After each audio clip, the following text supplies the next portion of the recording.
Hi hello నమస్తే. అనకాపల్లి జిల్లా దేవరాపల్లి మండలం. ఈ మండలంలోని రైతులు, గిరిజనులు, విద్యార్థులు, పేద ప్రజలు, వ్యాపారస్తులు, అనేకమైనటువంటి ప్రజలు రవాణా సౌకర్యం లేక ఉన్నటువంటి మండలం ఈరోజు తయారైందంటే ఓటులు వేసిన పాలకులు మర్చిపోయారనా, వీళ్ళకి శాపంగా మారిందనుకోవచ్చా?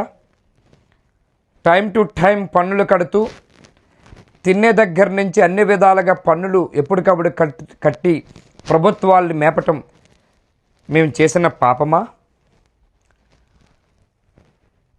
విశాఖ జిల్లాలో ఉన్న ప్రజలు దాహం తీర్చడం మా లోపమా?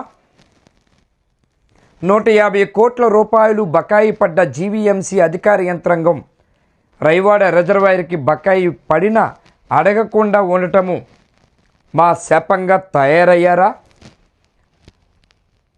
మా విద్యార్థుల భవిష్యత్తుని పూర్తిగా అంధకారంలోకి దించారా రవాణా సౌకర్యం లేక?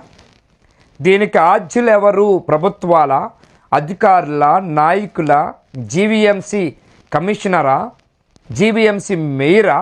ఎవరు బాధ్యులు? ఈరోజు మా దుస్థితి ఉండటానికి కారకులు ఎవరు అని ప్రజలు గగ్గోలు పెడుతున్న సందర్భాలు. 7 నెలల క్రితం ప్రతి 10 నిమిషాలకి 12D బస్ సౌకర్యం విశాఖ ఆర్టీసీ కాంప్లెక్స్ నుంచి దేవరాపల్లి మండలానికి వచ్చేది.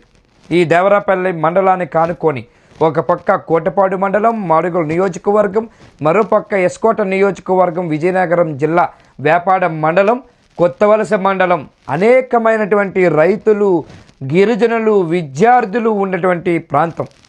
అట్లాంటి ప్రాంతానికి అత్యధికంగా రవాణా వచ్చే సౌకర్యం ఉండే ప్రాంతం కూడా దేవరాపల్లి మండలం అని ఒక టైంలోని రవాణా అధికారులు దీన్ని ఆర్టీసీ యాజమాన్యం కూడా చెప్పిన సందర్భాలు కూడా ఉన్నాయి.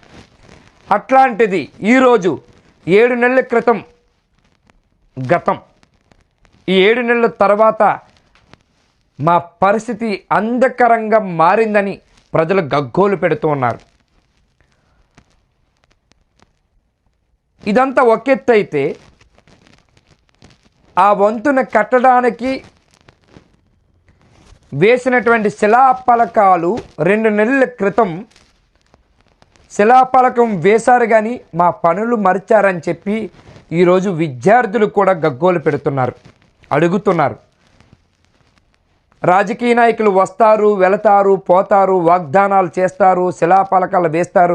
శిలాఫలకం మీద ఎమ్మెల్యే, ఎంపీ, మంత్రి, ఇన్ఛార్జ్ మంత్రి, collector, GVMC commissioner, GVMC mayor వాళ్ళ పేర్లు ఉంటాయి. వంతుని కడతాం, ఓపెనింగ్ చేస్తున్నామని చెప్పి తర్వాత ఆ పేర్లు మర్చిపోతారు, వంతెనలు మర్చిపోతారు, రోడ్లు మర్చిపోతారు, రవాణా సౌకర్యం మర్చిపోతారు, మా ప్రజల కష్టాలు మర్చిపోతారు, బాధలు మర్చిపోతారు, విద్యార్థులు అవస్థలు మర్చిపోతారు. ఈ పాలకులు అని ఈరోజు గగ్గోలు పెడుతున్న సందర్భము ఈరోజు ఒక్కసారి ఆ విజువల్స్లో మనం చూడొచ్చు. అక్కడ వేసిన శిలాఫలకం ఏ విధంగా ఉన్నది, ఉన్న శిలాఫలకం కూడా ఈరోజు తీసుకెళ్ళిపోయారంటే ఎంత దౌర్భాగ్యం అనే ఒక పక్క అంటూ ఉన్నారు. మరో పక్క శిలాఫలకంతో పాటు నెల రోజుల్లో పని చేస్తామని వాగ్దానం చేసిన ఎమ్మెల్యే, అక్కడ ఉన్నటువంటి collector, GVMC commissioner, GVMC mayor మాటలు ఏమయ్యాయి అని ప్రజలు గగ్గోలు పెడుతున్నారు. విశాఖ ప్రజలు దాహం తీర్చడానికి మేమిచ్చిన వాటరు మేము చేసిన పాపమా అని చెప్పేసని మరోపక్క ప్రజలు అక్కడ మాట్లాడుతున్న సందర్భాలు కూడా ఉన్నాయి. 150 కోట్లు బకాయి పడినా ఇప్పటికీ రూపాయి కూడా తీసుకోకుండా, అడగకుండా మనదే కదా, మన ప్రభుత్వమే కదా, మన వాళ్ళే కదా అని అడగకుండా విశాఖ రైవాడ రిజర్వాయర్కి ఇవ్వకుండా ఆగిన సందర్భాలు కూడా ఉన్నాయి.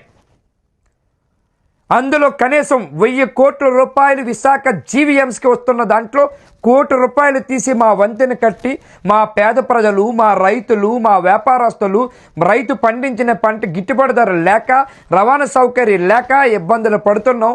విద్యార్థుల బాధలు పట్టవా అని చెప్పేసని వాళ్ళు అంటున్న మాటలు గుర్తుకొస్తున్నాయి. ఏం రాచరికంలో ఉన్నాం, ఎక్కడ ఉన్నాం? రవాణా సౌకర్యం లేదు. ఇంత జరుగుతున్నా పట్టి పట్టనట్టు పాలకులు వ్యవహరిస్తున్నారే, ఇదేనా మా బతుకులు అని చెప్పేసి ప్రజలు అనుకుంటున్నటువంటి మాటలు. పాలకులు వస్తారు, వెళతారు, వాగ్దానాలు చేస్తారు, చెబుతారు, ఈ గారడీ మాటలు వింటాము, వెళ్ళిపోతాం, ఇవన్నీ మామూలులే, సరి మామూలులే అని అనుకున్న పరిస్థితి వచ్చిందంటే పాలకులు మీద ఎంత నమ్మకమో ప్రజలకి అర్థమవుతుంది.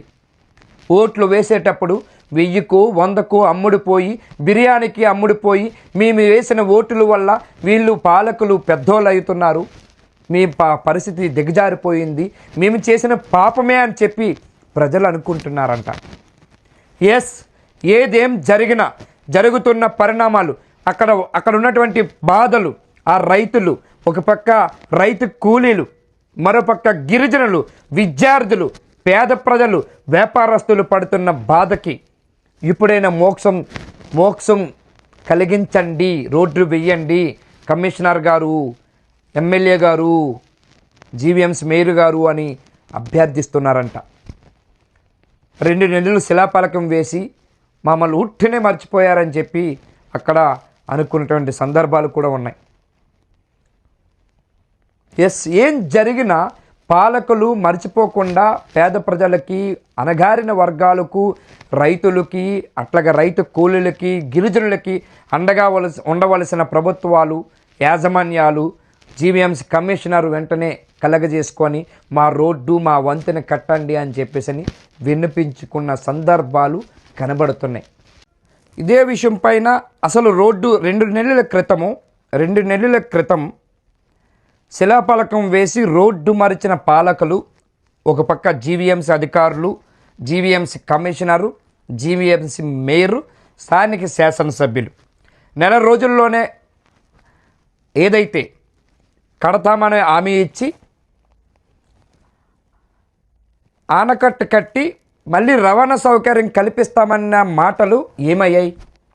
ఇదే విషయం పైన సిపిఎం జిల్లా కార్యవర్గ సభ్యులు వెంకన్న లైన్లో ఉన్నారు. వెంకన్న గారు చెప్పండి, అసలు పాలకులు శిలాఫలకం వేశారు, రోడ్డు మరిచారు, దీని మీద మీ స్పందన ఏంటండి? శ్రీనివాసరావు గారు నమస్తే అండి. నమస్తే. ప్రధానంగా అది ఒక విధంగా చెప్పాలంటే చాలా చిన్న సమస్య. పని అయితే పెద్ద పని. అవునండి. వాస్తవంగా చెప్పాలంటే దాన్ని చిన్న సమస్య కాదు, కానీ ఆ సమస్య అనేటువంటిది ప్రజలకి చాలా పెద్ద సమస్య అది. అవును. కానీ ప్రభుత్వం చేస్తే చాలా చిన్న పని అది. అవును.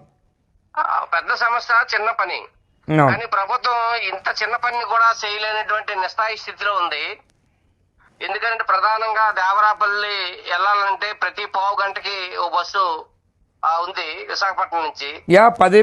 ప్రతి 10 నిమిషాలకి ఆర్టీసీ కాంప్లెక్స్ నుంచి దేవరాపల్లికి రవాణా సౌకర్యం ఉండేది. అదేనండి, ప్రతి 15 గంటకి 15 నిమిషాలకు ఒక బస్సు ఉంది. ఇప్పుడు ఆ బస్సులన్నీ బ్రేక్ అయిపోయి ఇప్పుడు క్రిస్మస్ వచ్చింది. క్రిస్మస్ లో నిన్న ప్రజలు చాలా తీవ్రమైనటువంటి ఇబ్బందులు పడ్డారు, ఇళ్లకు వచ్చినటువంటి వాళ్ళు. రేపు సంక్రాంతి పండుగ వస్తుంది. చిన్నపిల్లలు, పసిపిల్లలు చాలా తీవ్రమైనటువంటి ఇబ్బందులు పడినటువంటి పరిస్థితి, దుస్థితి అక్కడ కనిపిస్తుంది. ఈ ప్రభుత్వం జీవీఎంసీ టెండర్ వేసినట్లే రోడ్డు పూర్తి చేస్తామని చెప్పేసి అట్టహాసంగా ఎమ్మెల్యే బండారు సత్యనారాయణమూర్తి గారు మొన్న శంకుస్థాపన చేశారు. అసలు దాన్ని శంకుస్థాపన చేసి దానికి డప్పు కొట్టుకొని మీటింగ్ పెట్టవలసిన పనే లేదు. ఎందుకనంటే అది ప్రారంభమైన తర్వాత ఓపెనింగ్ వాళ్ళు మీటింగ్ పెట్టుకోవచ్చు, పని అయిన తర్వాత ప్రజల విశ్వాసం వాళ్ళు పొందొచ్చు. కానీ ఆ విధంగా కాకుండానే అట్టహాసంగా మేయర్ని తీసుకొచ్చి ఏదో మేము ఇదిగో ఈ బ్రిడ్జిని ఏదో కొత్తది వేసినట్టు, మళ్ళీ ఏదో ఎక్కడా లేనటువంటి సమస్యను పరిష్కారం చేసినట్టు దాన్ని అట్టహాసంగా చేశారు. కాబట్టి ప్రజలు వాళ్ళ యొక్క విశ్వాసాన్ని ప్రభుత్వం పూర్తిగా పొందలేనటువంటి పరిస్థితి. రేపు సంక్రాంతి సెలవుల్లో పిల్లలు ఇళ్లకు వచ్చినప్పుడు కానీ, లేదంటే పండగలకు వచ్చినప్పుడు కానీ ఈ ప్రాంతం దేవరాపల్లి ఈ ప్రాంతం అంతా కూడా విపరీతమైనటువంటి పరసలు తీర్థాలు జరుగుతాయి. తీర్థాలకు వచ్చి పోయేటువంటి ప్రజలు కానీ, ఉద్యోగులు కానీ, రోజు ఉపాధ్యాయులు కానీ, లేదంటే మహిళలు కానీ, చిన్నపిల్లలు కానీ,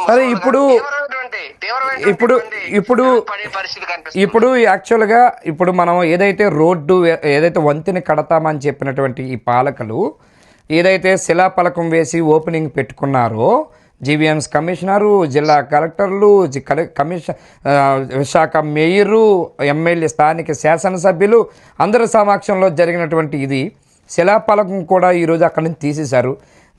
దీన్ని ఏ విధంగా చూడొచ్చు? శిలాఫలకం తీయడానికి అంటే రోడ్డు ఆ వంతెన కట్టే అవకాశాలు లేవంటారా? వీళ్ళు ప్రజల సమస్యల్ని గాలికి వదిలేశారండి పూర్తిగా ఎమ్మెల్యే గారు. ఓకే. ఎందుకనంటే గతంలో చేసిన బిల్లులకి డబ్బులు ఇవ్వట్లేదు.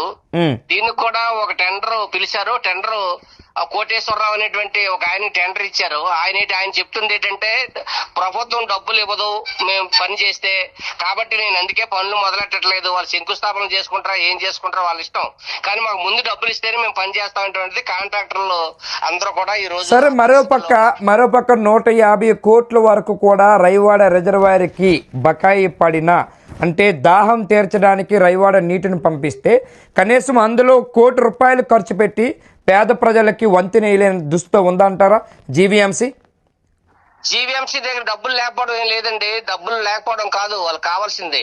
అవును, వాళ్ళకి కావాల్సింది ఏంటంటే ఇక్కడ ప్రజల సమస్యలతో జీవీఎంసీకి సంబంధం లేదు. ఎస్. అందుకని ఏంటంటే ఇక్కడ పల్లెటూరు ప్రజలు, రైతులు, కష్టపడే వాళ్ళు, కూలీలు, ఎక్కువ మంది ఉద్యోగులు ప్రయాణం చేసేటువంటిది ప్రధానమైనటువంటి రహదారి ఇది. అవును. ఈ రహదారితో జీవీఎంసీకి ఏమి సంబంధం ఉంది? జీవీఎంసీ విశాఖపట్నం ఆ గ్యాటర్ పరిధిలో ఏదైనా రోడ్డు పోతే యుద్ధ ప్రాతిపదిక మీద చేస్తారు. అదే 2 నిమిషాల్లో ఒక సీఎంఓ ఒక పిఎంఓ ఒక మంత్రి వస్తే హోటాహోటైన కలర్లు వేస్తారు, హోటాహోటైన రోడ్లు పూడుస్తారు, హోటాహోటైన వంతెనలు కడతారు, హోటాహోటైన బ్రిడ్జిలు వేస్తారు. కానీ ఈరోజు విశాఖ జిల్లాలోని పేద ప్రజలు, అక్కడ ప్రజలు దాహం తీర్చే రైవాడ రిజర్వాయర్ సంబంధించిన వాటర్ కెనాల్ని అక్కడ సమస్య జరిగితే అంటే ఇది ఏ విధంగా చూడాలి? లేదు, ఆ వంతెనని పూర్తిగా క్లోజ్ చేసి ఆ వాటర్ మనం 6000 ఎకరాలు ఎడమకాలంకి ఇవ్వాల్సిన వాటర్ను కూడా వదిలేసి పేద ప్రజల కోసం ఎక్కడ దాహం తీర్చడానికి పంపిస్తే ఈ వాటర్ని అట్లాంటిది ఆ రైతులు ఈరోజు తలుచుకొని ఏదైతే చెరువులు నింపుకోవడానికి వాటర్ని పూర్తి కెనాల్ని కొట్టిస్తే అప్పుడు ఏమవుతుందండి? అప్పుడైనా బుద్ధి వస్తుంది అంటారా? విశాఖపట్నం త్రాగునీటి అవసరాల కోసం 5 లక్షల మందికి వాళ్ళు త్రాగునీరు పట్టుకుపోతా ఉన్నారు. కానీ రైవాడ ప్రజలు ఎవరైతే ఉన్నారో వాళ్ళు కనీసం నడవడానికి ఈ రోజు రోడ్డు సౌకర్యం కల్పించలేని, బ్రిడ్జి సౌకర్యం కల్పించినటువంటి పరిస్థితుల్లో ఈ ప్రభుత్వం ఉంది. అందుకని ఎమ్మెల్యే అసలు ఇక్కడ ప్రజల సమస్యలు పూర్తిగా గాలికి వదిలేశారు. అసలు ఎమ్మెల్యే గారికి ఇక్కడ ప్రజల సమస్యలతో గానీ ఎటువంటి సంబంధం లేదు. ఆయనకి రావడానికి బోర్డు రోడ్లు ఉన్నాయి. వాస్తవం నిజంగా చెప్పాలంటే శ్రీనివాసరావు గారు ఆయన మాడుగుల నియోజకవర్గంలో తిరగట్లేదు. ఇప్పుడు సోడవరంలో ఒక ఆఫీస్ తీసుకున్నాడు ఆయన. మాడుగుల నియోజకవర్గంలో మాడుగులు తీయొచ్చు, కోటపాడు తీయొచ్చు, దేవరపల్లి ఉండొచ్చు, సీడికాట్లో ఉండొచ్చు, ప్రజలకు అందుబాటులో ఉండొచ్చు. ఆయన అందుబాటులో ఉండవలసి సోడవరంలో ఆఫీస్ తీయడం ఏంటి? అంటే ప్రజల సమస్య ఆయన సంబంధం లేకుండా ఈ రోజు అంటే ఇప్పుడు మాడుగుల నియోజకవర్గం లెక్కల్లో కూడా లేదా? అంటే మాడుగుల నియోజకవర్గం లెక్కలేదు. అదేదో ఆ రోజు గత్యంతరం లేని పరిస్థితుల్లోని, నిస్సాయి స్థితి పరిస్థితుల్లోని వాళ్ళు ఎవరికి సీట్ ఇచ్చుకోవాలో తెలియని పరిస్థితుల్లోనే ఆయన తీసుకొచ్చి ఇక్కడ ప్రజల ఎత్తి మీద కూర్చోబెట్టారు. అంటే ఇప్పుడు ఓట్లు వేసిన ప్రజల శాపమంటారా? లేదు ప్రజలు చేసిన తప్పులు అంటారా? ఏమంటారు మీరు? ఏ విధంగా చూస్తారు దీన్ని? కూటమి ప్రభుత్వానికి, అందులో బండారు సత్యనారాయణమూర్తి గారికి మాడుగుల నియోజకవర్గం ప్రజలు ఓటేసి తప్పు చేశారు. ఈ రోజు ప్రత్యేతాపం పడుతుంటారటువంటిది మేము చెప్పదలుచుకుంది. Thank you very much Venkanna గారు లైన్లోకి వచ్చినందుకు. సరే, ఇది చూడండి, ఒక్కసారి ఈ విషయం చూడొచ్చు. ఒక పక్క ప్రజా సంఘాలు కూడా గర్జిస్తూ ఉన్నాయి, మరో పక్క సిపిఎం నేత కూడా ఆడుకుంటూ ఉన్నారు. ఇది కరెక్ట్ కాదు, ఇది పేద ప్రజలతో ఆడుకోవటం కరెక్ట్ కాదు అని చెప్పి కూడా సిపిఎం నేతలు కూడా అంటున్నారు. ఏదేం జరుగుతున్నా రోడ్డు వెయ్యాల్సిందే. పేద ప్రజలు, ఇక్కడ రైతు కూలీలు, గిరిజనులు ఉన్నటువంటి ఈ ప్రాంతం రవాణా సౌకర్యం లేక విద్యార్థులు అవస్థలు పడుతూ ఉన్నారు. ఎట్టి పరిస్థితుల్లో రోడ్లు వేయాలి, ఎట్టి పరిస్థితుల్లో వంతెన కట్టాలని చెప్పేసి అని కోరుతూ ఉన్నారు. సరే, ఇది జరగకపోతే ఫ్యూచర్ ప్లానింగ్ అంతా చూపిస్తామని చెప్పి సిపిఎం నేత చెబుతూ ఉన్నారు. Thank you very much. Please watching Vishwas TV.